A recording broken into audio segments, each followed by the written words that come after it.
Hello friends, welcome back to my channel. अगर आपने इस सीरीज़ के पिछले एपिसोड नहीं देखे हैं तो पहले देख लीजिए ताकि स्टोरी आपको अच्छे से समझ में आ जाए। चैनल पे नए हैं तो चैनल को सब्सक्राइब करना बिल्कुल भी मत भूलिए। Let's start. एपिसोड की शुरुआत वहीं से होती है जहां एयरपोर्ट पे जंगशान टेन्यू को देखती है और जाकर उसे गले लगा लेती है। वो सोचता है कि समझ नहीं पाता है, लेकिन जब वो अपना मोबाइल चेक करता है तो उसे पता चलता है कि उसको जवाब हाँ में मिला है। ये देखकर वो बहुत ज़्यादा खुश हो जाता है और उसे गले लगा लेता है। अब दोनों एक दूसरे के साथ में घूमना शुरू कर देते हैं। वो दोनों मूवी देखने के लिए जाते हैं और काफ़ी अच्छा वक्त दोनों बिताते हैं। रात में टेन्यू उसके फ्लावर शॉप में आता है तो वो पूरी तरह भीग गया होता है। ये देखकर वो उसे बहुत चिल्लाती है और उसे पूछती है और उसे डांट रही होती है। ये देखकर टेन्यू बहुत खुश होता है कि उसकी फ़िक्र करने वाला भी अब कोई है। भीग जाने की वजह से टेन्यू बीमार हो जाता है तो जंगशान उसका पूरे दिन ख्याल रखती है। उसके दवाई से लेके हर चीज़ का बहुत ख्याल रखती है। वो कहता है मुझे बहुत अच्छा लग रहा है कि आज मेरे साथ तुम हो और मेरा इतना ख्याल रख रही हो, वरना मुझे तो अकेले ही रहना पड़ता था। वो इस फीलिंग से बहुत ही ज़्यादा खुश था। आगे सीन में हमें दिखाते हैं कि जंगशान जब अपने कमरे में पहुंचती है तो वहाँ उसकी सहेली बात कर रही होती है उसके कज़न के साथ में। उसकी सहेली की कज़न बोलती है कि मैं पढ़ाई के लिए वहाँ पर आना चाहती हूँ। तो वो बोलती है कि मेरे साथ तो पहले ही मेरी एक फ़्रेंड रहती है। तो उसकी कज़न कहती है कि अपनी फ्रेंड को बोल दो कि वो कहीं और चली जाए, लेकिन उसकी सहेली मना कर देती है। जंगशान ये सारी बातें सुन लेती है और उसके पास जाकर बोलती है कि मैं अपने लिए एक दूसरा अपार्टमेंट देख लूँगी, तुम अपनी कज़न को बुला लो। मैं जानती हूँ कि कहीं और से यहाँ पर आकर पढ़ना कितनी बड़ी बात होती है, उसे मुश्किल नहीं होनी चाहिए, तो तुम उसे बुला लो, मैं चली जाऊँगी। वो कहती नहीं नहीं, मैं ऐसा नहीं चाहती, मैंने अपनी आंटी को मना कर दिया। लेकिन वो जंगशान जो है उसे कहती है नहीं, मैं पहले ही ढूंढ रही थी, लेकिन अब मैं थोड़ा जल्दी कर लूँगी, कोई बात नहीं। अपने फ्लावर शॉप में बैठकर वो कंप्यूटर पर जगह देख रही होती है। टेन्यू वहाँ पर आता है तो पूछता है कि ये क्या कर रही हो तुम। तो वो बताती है कि मैं घर ढूंढ रही हूँ। तो वो कहता है ठीक है, मैं भी चलूँगा तुम्हारे साथ। दोनों मिलकर घर ढूंढने लग जाते हैं, लेकिन कोई भी घर टेन्यू को पसंद नहीं आ रहा होता है। रास्ते में टेन्यू को फ़ोन आ जाता है कि ऑफिस में कुछ काम हो गया है। तो वो बोलता है ठीक है, मैं आगे तुम्हें उतार देता हूँ तो तुम देख लेना, और कुछ भी हो तो मुझे फ़ोन कर लेना। ये कहकर वो वहाँ से चला जाता है। आगे रात में टेन्यू वापस फ़ोन करता है तो जंगशान बताती है कि मुझे घर मिल गया है और मैंने बात कर ली है और कॉन्ट्रैक्ट भी साइन कर लिया है। टेन्यू कहता है कि इतनी जल्दबाजी करने की क्या ज़रूरत थी, मुझे तो बुला लेती, मैं देख लेता, उसके बाद कर लेते। वो बोलती है नहीं, वो घर मेरे बजट में भी था और मुझे ठीक लगा, मेरे लिए उतना काफ़ी है, वैसे भी मैं पूरा दिन दुकान में ही रहती हूँ तो इस वजह से चलेगा। टेन्यू कहता है ठीक है, मैं आकर देखूँगा। वो दूसरे दिन घर देखता है तो उसे बिल्कुल भी पसंद नहीं आता है, लेकिन उसकी खुशी के लिए वो मान जाता है। अब दोनों घर शिफ्टिंग का काम करते हैं, सामान वगैरह लाते हैं और रखते हैं। जब वो लोग सामान जचा रहे होते हैं और बहुत ही मस्ती मजाक भी कर रहे होते हैं, उस वक्त जंगशान को अपनी फैमिली फ़ोटो मिल जाती है। उस फ़ोटो को देखकर वो बहुत ही ज़्यादा इमोशनल हो जाती है। उसे खुश करने के लिए टेन्यू कहता है कि रुको, मैं तुम्हारे लिए एक तोहफ़ा लाया था, अभी ला के देता हूँ। वो जाता है और वो वही ग्लॉथ्स लेकर आता है जो उसने उसके लिए ख़रीदे थे। उसे देखने के बाद जंगशान बोलती है कि रुको, मैं भी कुछ लाई थी तुम्हारे लिए। वो भी जाती है और वो गिफ्ट निकाल के लेके आ जाती है। वो भी उसके लिए ग्लॉथ्स ही लाई होती है। दोनों एक दूसरे को देते हैं और पहन पहन के दिखा रहे होते हैं और खूब हंसी मस्ती मजाक कर रहे होते हैं। सीन यहीं पे कट हो जाता है। जंगशान की सहेली उसके साथ उसके घर पर आती है तो वो देखती है कि उसका रास्ता बहुत ही ज़्यादा सूना है। वो कहती है तुम्हें डर नहीं लगता, ये कितना सूना रास्ता है, यहाँ तो शराबी वगैरह भी बैठे हुए हैं, तुम बिल्कुल घबरा नहीं रही। तो वो कहती है मुझे वैसे भी जल्दी से, मैं यहाँ से जल्दी जल्दी निकल जाती हूँ तो ऐसी कोई प्रॉब्लम नहीं होती। वो दोनों बातें कर रही होती है कमरे में, तभी लाइट चली जाती है। टेन्यू वहाँ पर सही टाइम से आ जाता है और वो लाइट ठीक कर देता है। टेन्यू को अच्छा नहीं लग रहा होता है कि वो इस तरह की जगह पे रहती है, लेकिन वो उन लोगों को कहती है नहीं नहीं, मैं बिल्कुल ठीक हूँ, मुझे कोई भी प्रॉब्लम नहीं है। अगले दिन टेन्यू उसे छोड़ने के लिए आता है तो वो बोलती है कि अब तुम चले जाओ, मैं चली जाऊंगी। और वो उस गली में अकेली जा रही होती है, तभी एक शराबी उसे छेड़ने लग जाता है। टेन्यू वहाँ पर आता है और उसे बचाता है। वो बोलती है कि तुम यहाँ पर क्या कर रहे हो। तो वो बोलता है कि मैं तुम्हारा मोबाइल तुम अपना मोबाइल गाड़ी में ही भूल गई थी, वही लौटाने के लिए आया था, लेकिन अब ये सब देखने के बाद मुझे तुम्हारी बहुत ही ज़्यादा फ़िक्र हो रही है। वो उसे बोलता है कि अब तुम यहाँ पर नहीं रहोगी, समझ गई ना। और वो कहती है फिर मैं कहाँ जाऊँगी।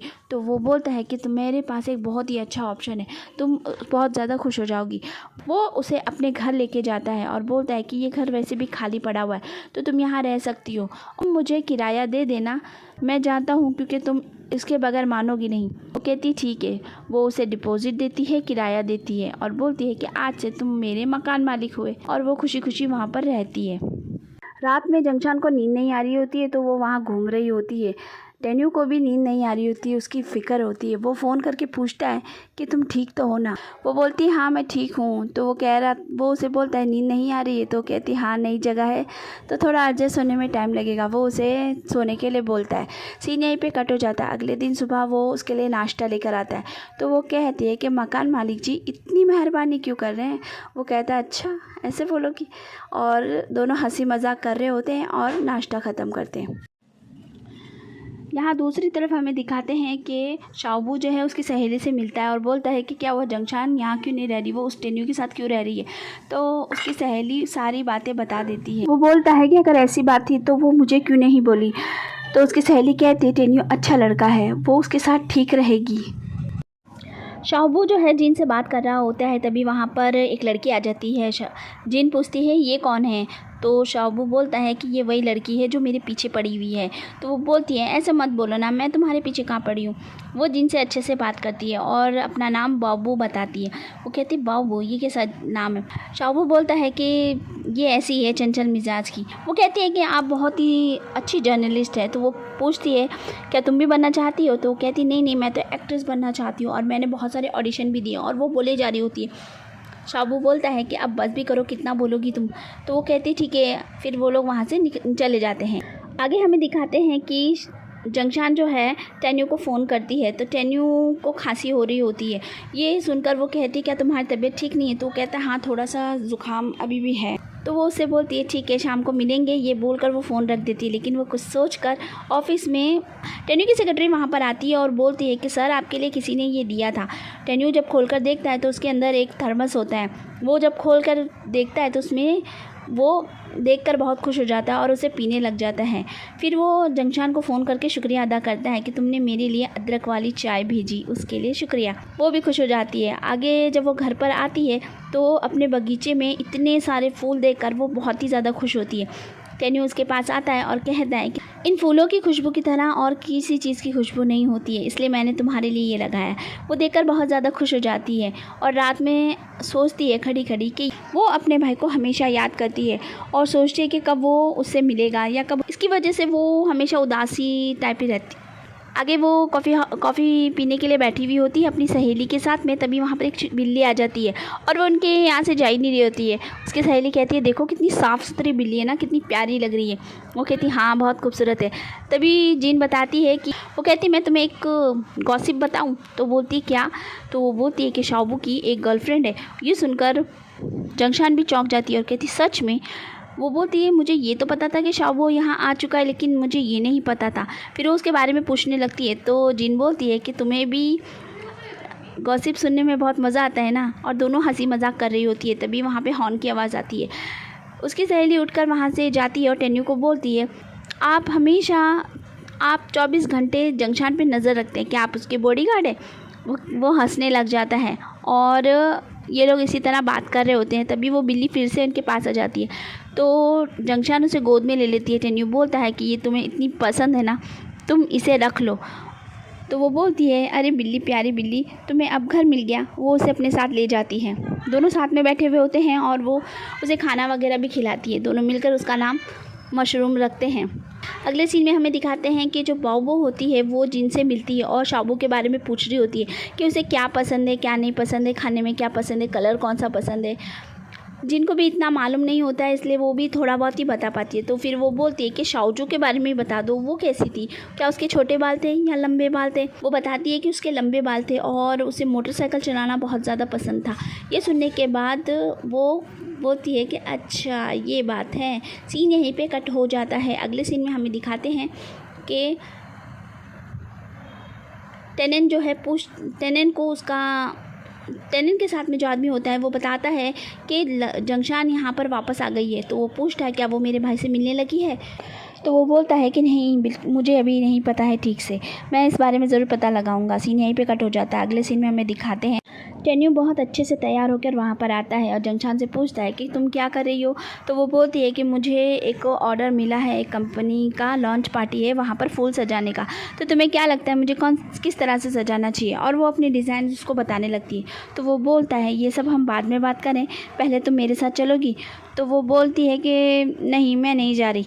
और तो वो बोलता है ठीक है, अगर तुम नहीं जाओगी तो मैं भी नहीं जाऊंगा। और वो भी बैठ जाता है वहाँ पर, लेकिन वो उसे घुरे ही जा रहा होता है। वो देखती है तो कहता है चलो ना।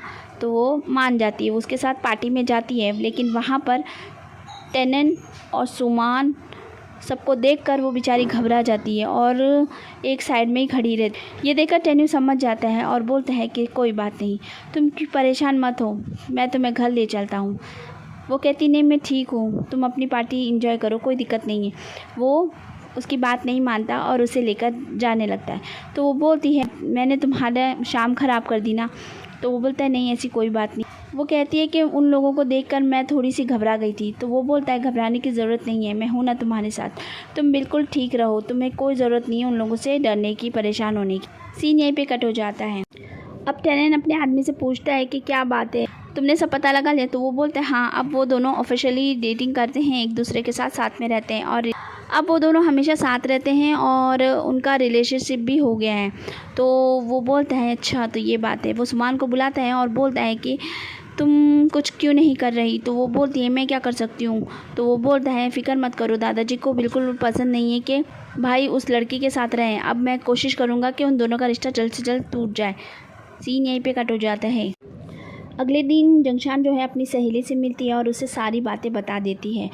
और तो वो बोलती है कि तुम्हें उन लोगों की फ़िक्र नहीं करनी चाहिए, टेन्यू ठीक कहता है। तो वो बोलती है कि टेन्यू मेरे सामने बहुत अच्छा मुस्कुराता रहता है, मुझे हंसाता भी है, लेकिन उसकी आंखों में मैं देख सकती हूँ कि वो कुछ छुपाता भी है। वो बोलती है तुम कुछ ज़्यादा ही सोच रही हो। तो वो कहती है कि वो सब कुछ ठीक कर देना चाहता है मेरे लिए, लेकिन मैं क्या करूँ, मुझे कुछ समझ में ही नहीं आ रहा है। किसी इंसान को माफ़ करना इतना मुश्किल है, मैं टेनेंट को कभी भी माफ़ नहीं कर सकती। उसकी सहेली कहती है हाँ ये बात तो ठीक है, लेकिन तुम्हें उसके लिए भी सोचना चाहिए। वो कहती है जब वो मेरे साथ होता है तो मुझे किसी चीज़ की फ़िक्र नहीं होती है, लेकिन जब वो मेरे साथ नहीं होता है तो मैं अपने भाई को कुछ ज़्यादा ही मिस करने लग जाती हूँ।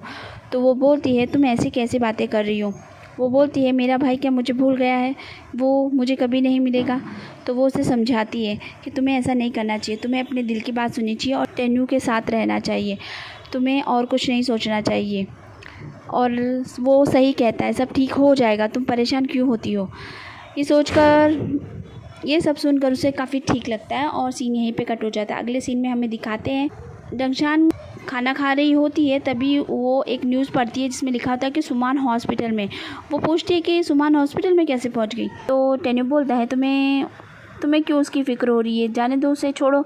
तो वो बोलती है क्योंकि इसमें तुम्हारा भी नाम लिखा हुआ है। तो वो बोलता है कि वहाँ पर पार्टी में ये सब तो कुछ होता ही है, तो इसलिए तुम छोड़ो, वो वैसे भी अटेंशन पाने के लिए कुछ भी कर सकती है, तो इसकी ज़्यादा चिंता मत करो। वो बोलती है ठीक है। वो उसके लिए अंडा बना के लाता है, तो उसे खाने के बाद उसे उसके भाई की याद आने लग जाती है। तो वो बोलती है कि मुझे अभी मेरे भाई की बहुत ज़्यादा याद आ रही है। तो वो बोलता है कि परेशान मत हो, तुम क्यों परेशान हो रही हो, देखो तुम ठीक से सोती नहीं हो, तुम ठीक से खाना नहीं खाती, तुम कितनी परेशान रहती हो, तुम ये सब चिंता छोड़कर अपनी सेहत की चिंता करो। ये सुनकर वो बोलती है कि मुझे लगता है क्या मालूम मेरा भाई मिलेगा नहीं मिलेगा। वो बोलता है कि मैं जानता हूँ, मैं भी ढूंढ रहा हूँ उसको, वो अभी तक मुझे नहीं मिला, इसलिए मैं तुम्हें कोई अच्छी खबर नहीं दे सकता, लेकिन मैं तुम्हारे लिए बोल सकता हूँ कि अभी तुम वो सब छोड़कर तुम अपनी सेहत का ध्यान रखो। टेन्यू बोलता है कि तुम अपनी सेहत का बिल्कुल भी ध्यान रखती नहीं हो, इसलिए वो उसको चिल्लाकर बोलता है और फिर कहता है कि ठीक है अब बस ख़त्म करो ये सारी बातें, और अब हम इसके बारे में कोई बात नहीं करेंगे, खाना खाते वक्त अब कोई भी बात नहीं होगी। ये कहकर वो उस पर थोड़ा सा चिल्ला देता है। ये सुनकर वो उठकर साइड में चली जाती है और वहीं जाकर बेहोश होकर गिर जाती है। टेन्यू बेचारा भागकर जाता है और उसे हॉस्पिटल लेके जाता है। तो फ्रेंड्स, एपिसोड होता है यहीं पे ख़त्म। अगर आपको पसंद आया है तो मेरे चैनल को सब्सक्राइब कीजिएगा, लाइक कीजिएगा। और फ्रेंड्स, आप लोग वीडियो देखते हो तो प्लीज़ सब्सक्राइब भी कर लिया करो और लाइक का बटन भी दबा दिया करो, ताकि मुझे भी तो पता चले मेरा वीडियो आप लोगों को पसंद आ रहा है। मिलती हूँ नेक्स्ट वीडियो में, तब तक अपना ख्याल रखें। Bye bye.